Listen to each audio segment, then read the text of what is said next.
Welcome to Module 7, Bias in Your Life. And so what we're going to examine is the different types of bias, and I'm going to have you practice some exercises so you can recognize bias in your life.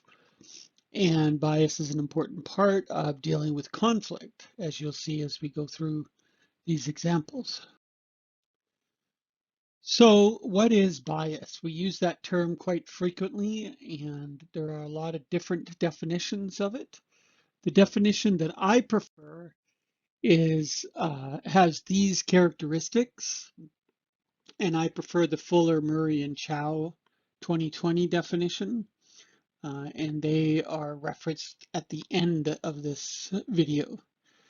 So the first is to acknowledge that bias exists in all people, regardless of what they believe to be true. In other words, you could not be biased um, without any type of conscious level. So a lot of the time the bias is something that's unconscious, and that's what we're going to look into more deeply. But bias is always connected with your identity. So I'm going to get you to do an exercise as we go through this, all about your identity. And there's a handout that you can complete to have a better understanding of your own identity or your self-identity. So the definition that I like, and it encapsulates a very simple way of looking at bias. So bias is, quote, a preference for or against a thing, against a person, or against a group compared with another. And it's divided into conscious and unconscious. And conscious bias is uh, fairly straightforward. So we're going to spend a lot more time on unconscious bias because obviously when you're dealing with somebody in conflict, their bias is not going to be conscious.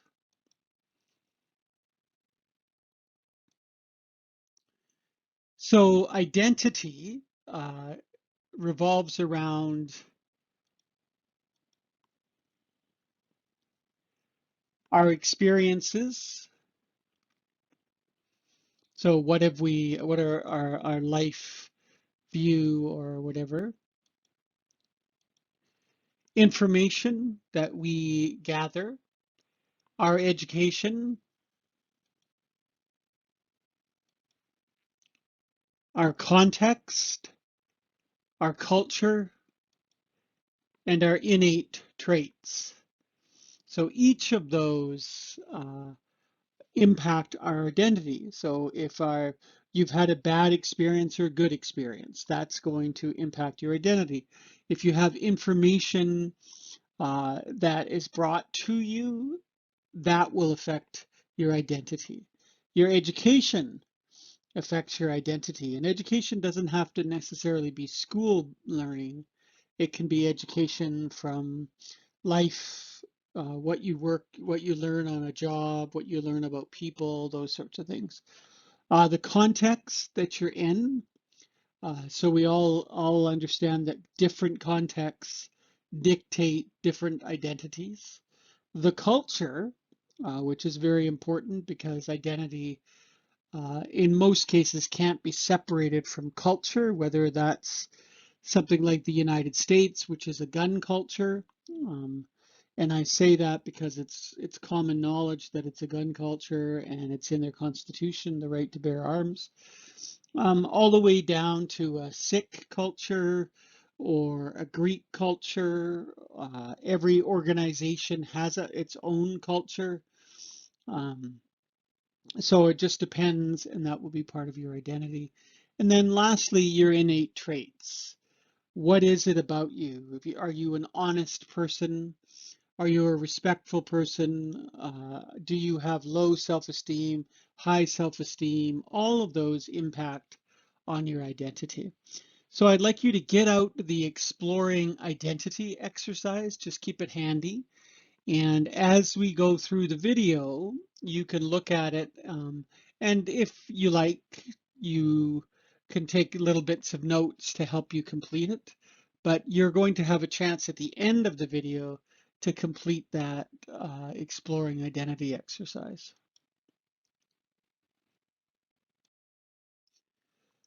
So what is unconscious bias? It's sometimes called implicit bias or cognitive bias.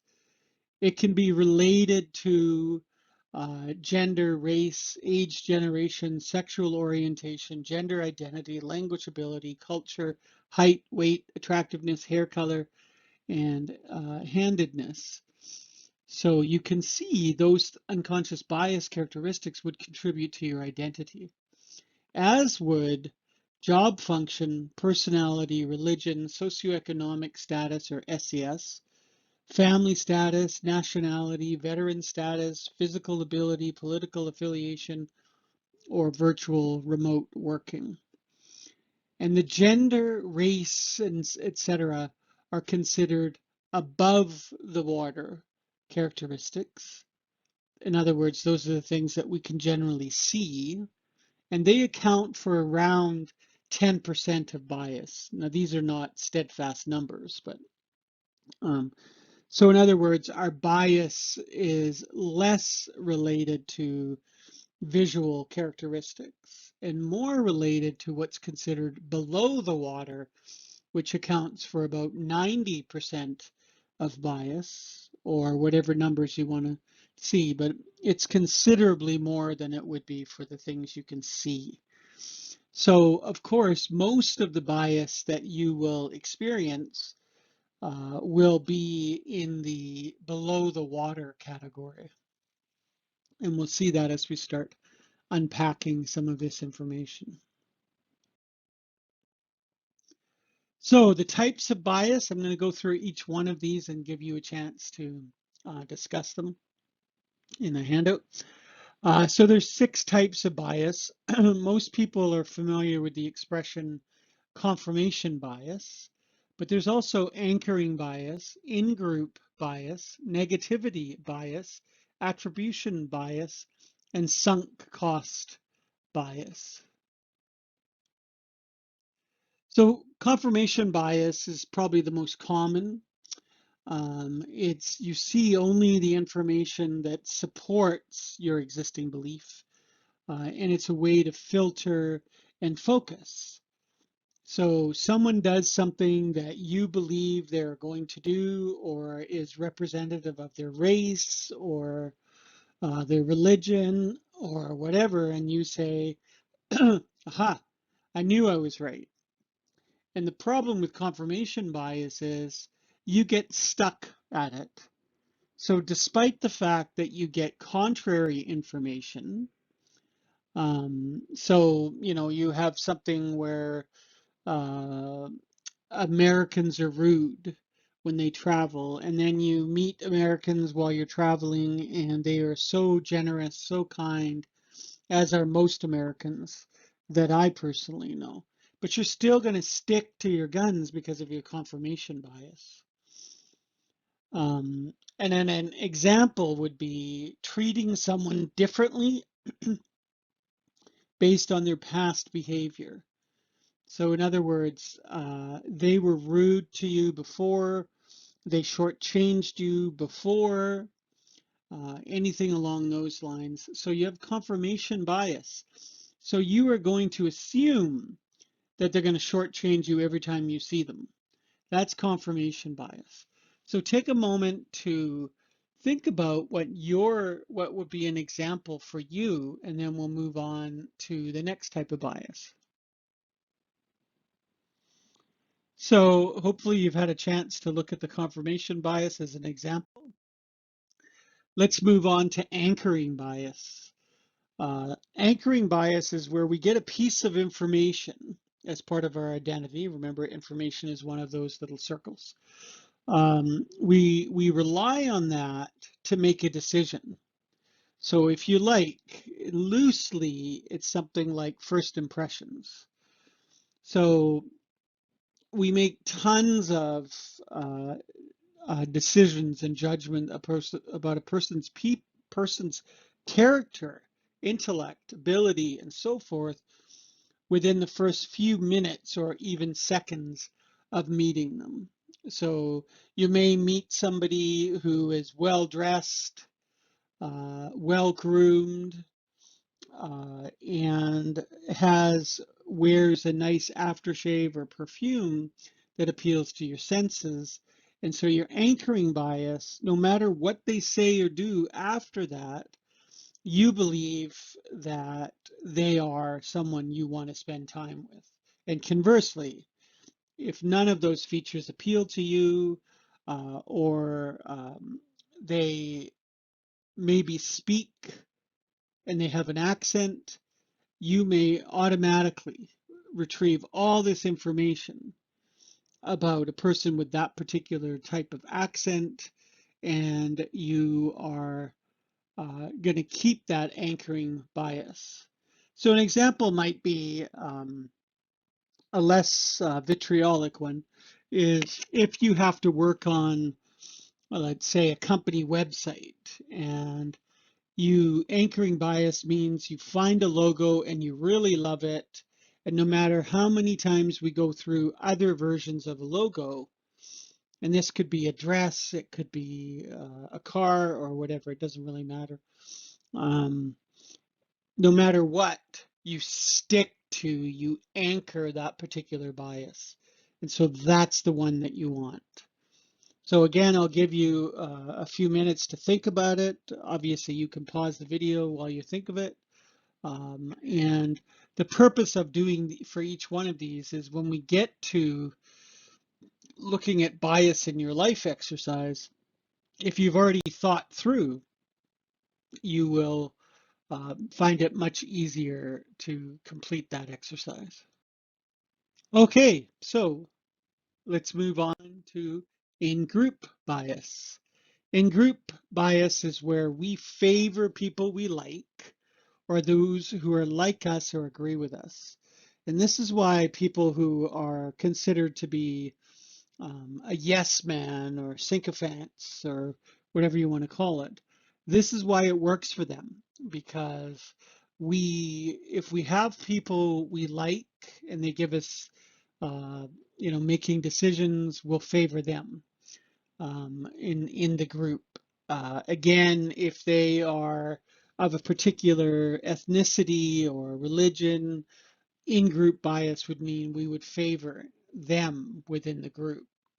If they said, yes, that's a great idea, or a wife said, I really like that idea to go for, if it's a family conference, that we go to Tahiti this year for a family vacation, then the person would say, oh, that's a decision I wanted too, so I favor that person. But where it's particularly insidious is in hiring practices or team assignments in the workplace. It could just as easily be insidious if you have a big wedding coming up and you have to decide who's going to, let's say it's the bride and groom, deciding who's coming to the wedding. There's lots of studies that show when it's a situation like that, we tend to choose people we like, or people who have been kind to us in the past. And so they make the cut, whereas other people do not. So an example from my life is you ensure that you choose a woman to lead the team. And of course, this is happening more and more in the workplace, is that they're putting more and more women in, say, leadership, which was an area for me at the university level. So you feel like you need to hire a woman, whether you're a woman or not, you feel like you need to hire a woman. And so you are a little bit blind. Let's say there's 100 applicants and you have to narrow it down to 5. You're going to be a little bit blind or biased because you want a woman in the position. And there's lots of reasons why you would want a woman in the position, but hopefully it's because you want more diversity and you're aware that women leaders tend to be much stronger and stay on the job, much stronger leaders and stay in the job longer than males. And there's a whole other cultural thing around that as well. So again, I'll ask you to think about an example in your life of in-group bias, and then we'll move on to the next type of bias. Okay, let's look at the next bias, which is negativity bias. And this is sort of the opposite of some of the ones we've been looking at. Negativity bias is you tend to be much more affected by the negative experiences than the positive experiences. And it's human nature, and it would be part of your identity to focus on bad experiences in a job rather than the positive experiences, because they get, as we've gone through this whole course, those types of instances can get escalated. So, and that's a lot of the time when it leads to conflict, is negativity bias, because you're affected by the negative, and so you forget about all the positives, and so that can eat away at you, again, depending on how you deal with anger, how you deal with the different conflict styles, etc. So a classic example is, even though you hit your sales goals quarter after quarter, you hold on to the negative ones. So the one quarter where you didn't meet your goals, or an aspect of that quarter where you didn't meet your goals, you focus on that one. And for me, as an ex-university professor, um, what I find, well, I'm a university professor, but I'm not going to be active right now. Is that when we don't all do course evaluations, so when you get course evaluations, you always focus on, or frequently you focus on, the negative aspects. Um, Rather than on a scale of 5, if you get all fives and then you get a 3 from the majority of students, it might be some obscure criterion that really doesn't affect the course, but you focus on that and you tend to get a little bit defensive. Again, human nature, but it's negativity bias. Okay. So again, I'd invite you to think of an example, and then we'll move on to the next one. Okay, let's move on to attribution bias. If you're in the workforce, you will be much more familiar with attribution bias than some. And certainly attribution bias can occur in your personal life. But this is where we give ourselves the benefit of the doubt and not extending that courtesy to others. So an example here is, again, taken from my private practice. You're more critical of someone who has your old position. So let's say you were the manager, you were the coordinator, you were a senior administrator, whatever. You're more critical of the person who took your old position, but forget that you had to learn then and had more experience at the time. So attribution bias is where, in plain language, where we attribute characteristics to someone that may not be deserving of those characteristics. So it's not really fair to judge your replacement if your replacement is 3 years on the job, and when you were in that position you had 20 years experience and you were older, and you kind of forget that there were things that you had to learn. You had a good mentor, and that attribution bias gets in the way. So you want to attribute them with characteristics or experience or education that is not necessarily fair. Okay. And certainly, you see this in personal lives where parents might be more critical of their children's raising their children. And they'll say, when you were little, we never let you watch screen time or whatever. Um, Again, attribution bias gets in the way because their screens might not have been as ubiquitous at the time when your children were that young, those sorts of things. So again, think of an example and we'll come back to. And then there's sunk cost bias. And in the workplace, this is easy to see because it's a business model. So what we do is we say, if it ain't broke, don't fix it. We say that we've always done it that in the past. That's how we always did it, as my example. So you say, why do I need to change? Why do I need to change when we have done this, this, and this? So it's always about in the business model, all the time, the money, and the energy have been invested in whatever this is. And so what we do is we put all that before what we really need in the hiring process.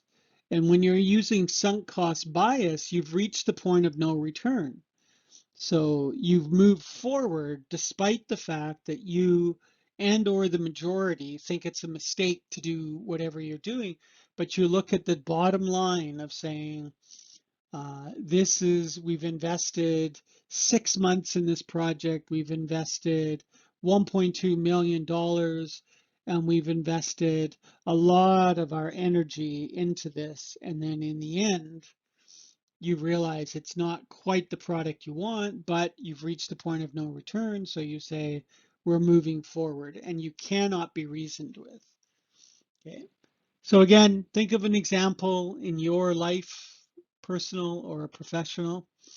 And certainly the same thing, sunk cost bias, if we change it slightly in the in your personal life, often that comes up when people are considering leaving each other. That they say, we've been together, in my case, 32 years, and we just have to move on, get past this, or whatever. But the truth is, in the interest of happiness and contentedness in your personal life, you really want to be conscious of sunk cost bias, because 32 years of misery means that if you get out, you get past that point of no return, then you can have another 30 years of happiness and contentedness and all of those types of things. Okay, so I'll let you think of an example and then we'll move on.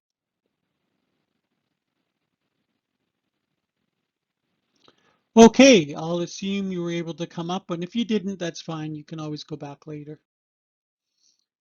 Then there's a thing called bias traps. And so bias traps are, how do we get sucked in? How are we drawn in to being biased? So one way of doing that is information overload, which brings in confirmation bias and anchoring bias. And so it's when we face an overwhelming amount of data or input. So we have all this information flying at us, and it can lead to confirmation and anchoring bias just because a decision has to be made. And how we do that is we bring in our confirmation bias or our anchoring bias so the decision can be made. So a classic example is when you have the task, whether it's you by yourself in human resources or you and a team of people going over resumes, and you have to decide on a short list based on their appearance, not the appearance of the people, the appearance of the resumes. So when I used to train teacher candidates, so they were at the point of going out and putting in their resumes, I gave them tips on how to make their resumes pop more. And that's what I'm talking about, is people will go through there. So in teaching, it could be, oh, I remember Susie, I taught her in grade 10 English 15 years ago. It could be that we've had really good luck with uh, people hired from the United Kingdom, so they get the anchoring bias, whatever. But at the information overload, we have to have a way of sifting through that information overload. So we use bias to do that. So again, examples in your life, think about those.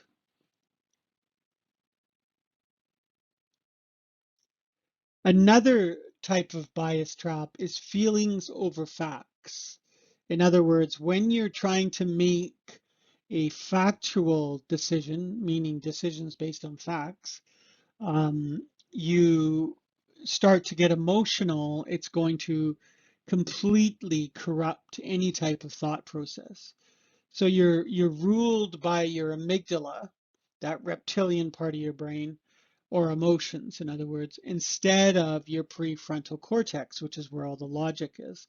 And this is where in-group bias and negativity bias comes in. An example might be when you're assigning a project lead, we choose someone who is like us. When you are choosing somebody to be your bridesmaid or maid of honor or whatever, we're led by our bias. When you have to decide on an outfit or a car or a house, your feelings take over and you make a decision based on that. Again, think of some examples in your own life, and you can make notes on the bias in your life for. And then there's need for speed, which is what I've been dancing around. The need for the speed means we cut corners so that we can act quickly and make an efficient and expedient decision. And this is where attribution bias comes in and sunk cost bias. So if somebody has attributes like you or you like them, attribution bias will kick in. You'll make a decision quicker. Sunk cost bias, if you've invested a lot of time and you're getting pressure either from yourself, a committee, or your bosses, this is where you sunk cost can come in. Okay.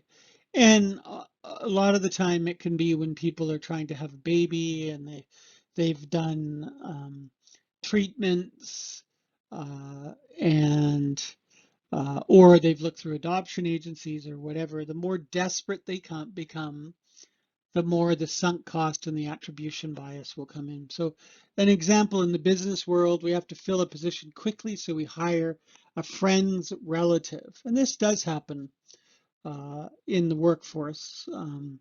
You get somebody who is a really, really good worker, and you find out that that person's relative um, is looking for work, you tend to move towards making a decision more quickly. And the same thing if you want to hire a friend's relative, that decision will have to be made very quickly. So attribution sunk cost kicks in. Again, any examples in your own life, just jot them down or think about them. So what I'd like you to do is pull out that chapter 1 Explore Identity handout. And I want you to consider your answers in light of the preceding slides. And obviously you can go back and forth in the video. It begins with completing the 10 I am statements about who you are, representing above and below the water. Then I want you to think about items 2 and 3, then complete number 4, and then move on to the last two sections. And then I want you to look at analyzing how your I am statements you completed in the first activity connect what you value and how they ultimately make you feel, which is number 5. And where do those statements come from when you were doing it?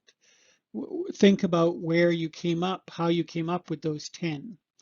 And then when you've done that, return to the video.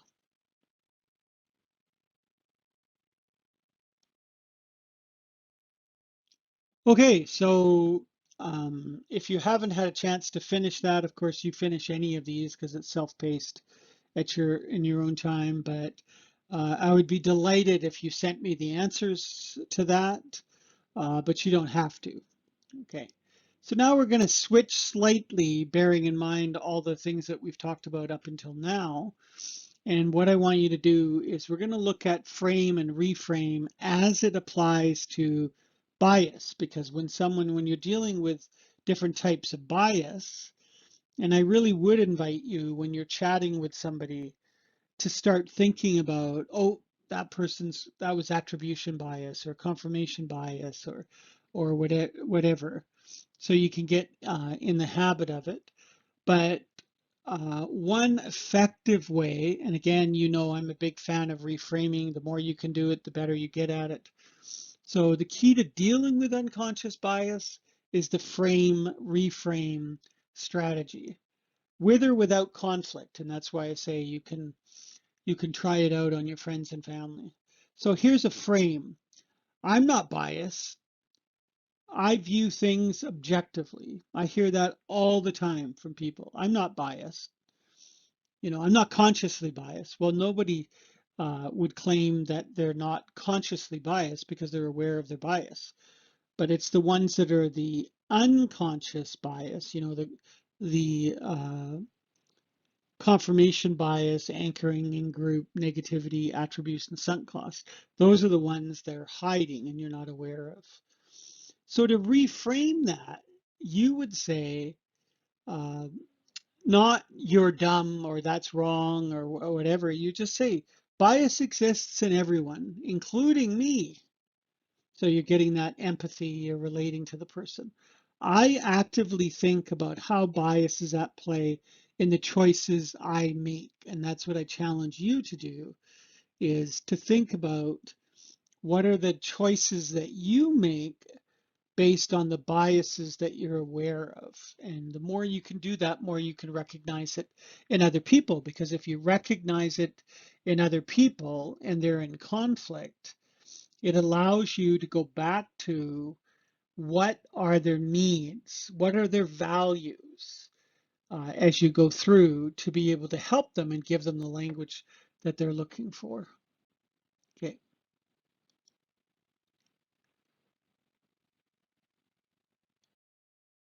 So let's try it. So if you take out bias in your life handout and respond as I say the statements, like to yourself. Um, you just actively listen to what I say so you can practice your active listening and your reflective listening. Reframe what I said to assist me in bringing the unconscious to the conscious level.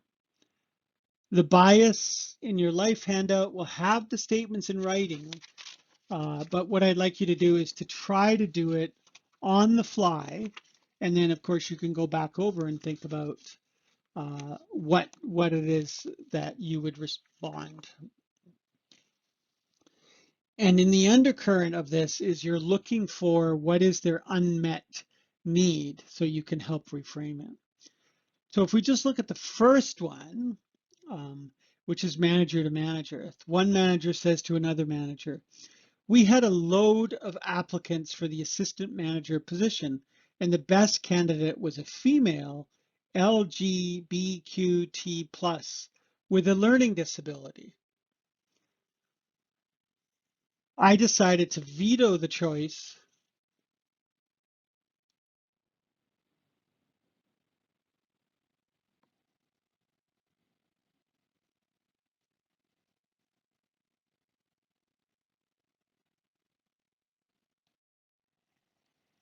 Okay, so let's try this out.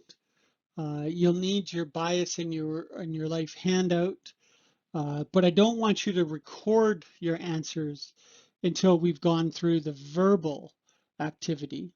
Um, and so what I'm going to do is I will say a bias-based statement. You actively listen or reflectively listen, whichever you prefer. And I want you to reframe what I say to help me bring my unconscious bias to the conscious level. The bias in your life handout will have the statements, and so you can certainly jot notes as I give you the statements, but I want you to try to do it on the fly for at least one of them so that you can try it out doing these reflections and then rewording it as a reframe. So in the first example, it's one manager to another manager. So one manager says, we had a load of applicants for the assistant manager position, and the best candidate was a female LGBTQ plus with a learning disability. I decided to veto the choice and go with the second choice, as I have not had much luck with keeping those tick all the boxes people. So that is very, very clearly a biased statement in the hiring process. So what I want you to do is to think about what the bias is, what type of bias it is, and reframe that statement so that if you're the other manager to whom I'm saying this, you can make me aware of the bias that is in there without saying you are biased. So you want to be able to reframe that. And within that, you want to think about what is his unmet need, or what is my unmet need in that statement. Okay. The second one is a sister to a brother. And it goes something like this. When I was asked to speak at the funeral, I stepped up with 0 lead time and did a great job. Uncle Andrew had 5 weeks to prepare for the memorial, and he was just lost as to what to say about his sister and our mother. Okay, again, what's the unmet need? What's the type of bias? How would you reframe that? The third example is a friend to friend. And one friend says, I know that I should leave him and take the kids as I cannot tolerate his outbursts anymore. And I also know the house is in his name, he earns more money, and we have spent 15 years together, and I would have to start almost from scratch. So again, what is the unconscious bias there? What is the unmet need or the value? What does this person value? Those sorts of things, and you want to make that part of your reframe. Okay. I'll give you a clue for number 3. There's a power imbalance in there. Number 4, one employee to another employee. So I say to you, people tell you or tell me that I'm a kind and considerate person all the time. They don't know the real me, as I have so many faults. Again, what's the bias there, the unconscious bias? What's the need this person has, or what does this person value? How would you reframe it to make it the unconscious become the conscious? And then the last example, team leader to project leader. I was really skeptical last year when we had an outsider lead the discussions, and it turned out all right.